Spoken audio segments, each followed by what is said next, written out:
बहराइच में शुरू हुई हिंसा के दौर का करीब 24 घंटा बीत चुका है और बहराइच में दुर्गा विसर्जन के दौरान जो बवाल कल शुरू हुआ था वो आज भी जारी रहा।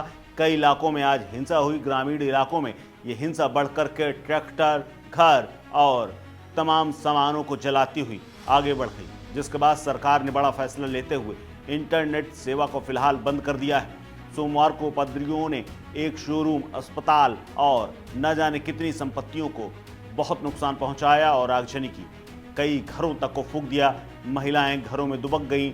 कुछ महिलाओं को पुलिस ने बचाया, तब जाकर के उनकी जान बची। दरअसल मृतक युवक रामगोपाल मिश्रा के परिजनों ने प्रशासन से न्याय की मांग की है और ये तक कहा है कि दोषियों को या तो हमारे हवाले करो या फिर एनकाउंटर करो या फिर उनके घर पर बुलडोजर चला करके उन्हें फांसी दे दो। लेकिन इस सब के बीच में महसी के महाराजगंज में जमकर बवाल हुआ। दरअसल यहीं से विवाद की शुरुआत हुई थी और मूर्ति विसर्जन को लेकर ये पूरा विवाद शुरू हुआ था। इसी बीच में एक वीडियो भी सामने आया।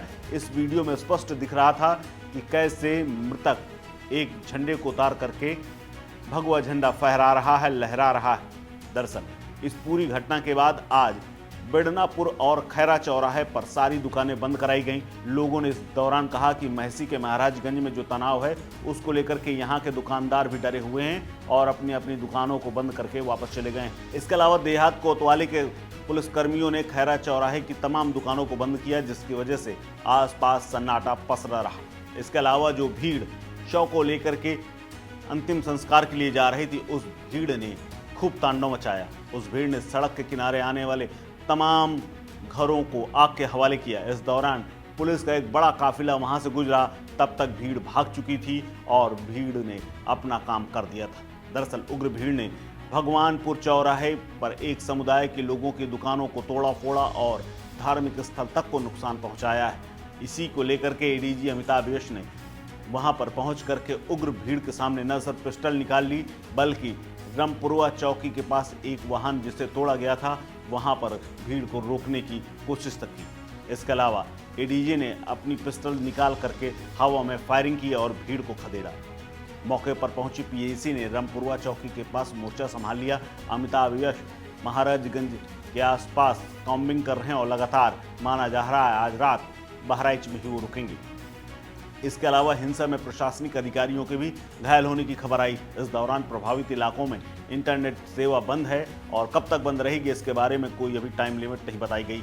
वहीं पुलिस ने उपद्रवियों पर लाठीचार्ज किया, आंसू गैस के गोले छोड़े, तब जाकर के कुछ घरों को बचाया जा सका। आपको बता दें कि दुर्गा प्रतिमा विसर्जन के दौरान ये बवाल शुरू हुआ, जिसमें एक व्यक्ति की मौत हुई और उसी के बाद इस हिंसा ने सांप्रदायिक रूप ले लिया। यूपी के बहराइच में हालात बेकाबू हुए। हजारों की भीड़ ने अस्पताल तक को नहीं छोड़ा। कई दुकान और शोरूम तक को भीड़ ने आग के हवाले कर दिया और कई जगह तो पुलिस तक को पीछे हटना पड़ा। ग्रामीण इलाकों के आसपास सड़क के किनारे जिन मकानों को जलाया गया वहां पर पुलिस काफ़ी देर बाद पहुंची और कहीं भी इस दौरान फायर ब्रिगेड की गाड़ियां तक नहीं समझ में आई।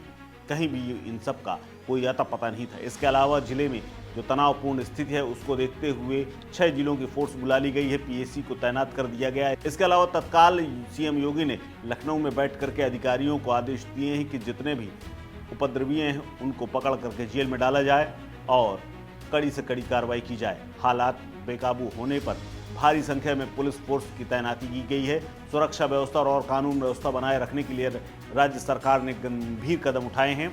इसके अलावा बहराइच में स्पेशल तौर पर 4 एसपी, एसएसपी रैंक के अधिकारियों को 2 अतिरिक्त एसपी और 4 डिप्टी एसपी के साथ कड़ी निगरानी में पूरे इलाकों को रखा गया है।